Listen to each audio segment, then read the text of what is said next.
అస్సలమలైకుం అందరికీ. ఇదంతా నేనే క్లీన్ చేశాను.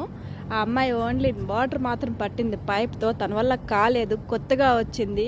అప్పుడే భయపిచ్చేస్తే ఎలా అనేసి నేనే క్లీన్ చేస్తాను, తప్పదు, నాకు అలవాటు అయిపోయింది. ఇక్కడ గ్రీన్గా ఎంత బాగుంటుందంటే అంత బాగుంటుంది. మా రూమ్ పైనే అనమాట, 3 అంతస్తుల పైన ఖాళీ ప్లేస్లో ఇలా మొత్తం వాళ్ళు డెకరేషన్ చేసుకున్నారు. చలికాలం అయితే ఇక్కడ బాగా ఎంజాయ్ చేస్తారు, పిల్లలు కావచ్చు పెద్దోళ్ళు కావచ్చు. మేమైతే ఇదంతా క్లీన్ చేయాలి, తప్పదు.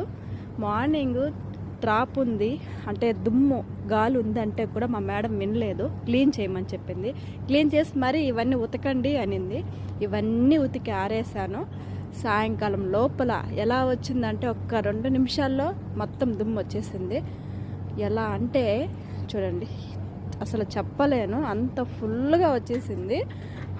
అవి రౌండ్ పడిపోయినాయి, కనపడట్లేదు, ఎక్కడెక్కడ వెళ్ళాయో కూడా తెలియట్లేదు, అంతగా దుమ్ము వచ్చింది. ఏడుపు వచ్చేసింది నాకైతే, తప్పదు కదా.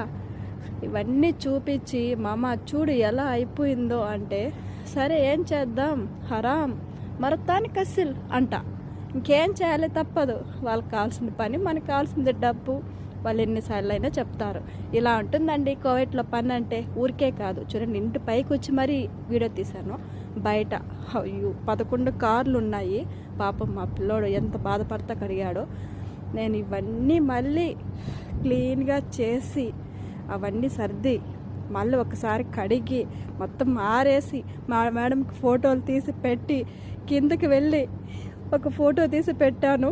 ఇంటి బయట అన్న పడిపోతాయేమో ఫోటో తీశాను గుర్తు కోసం.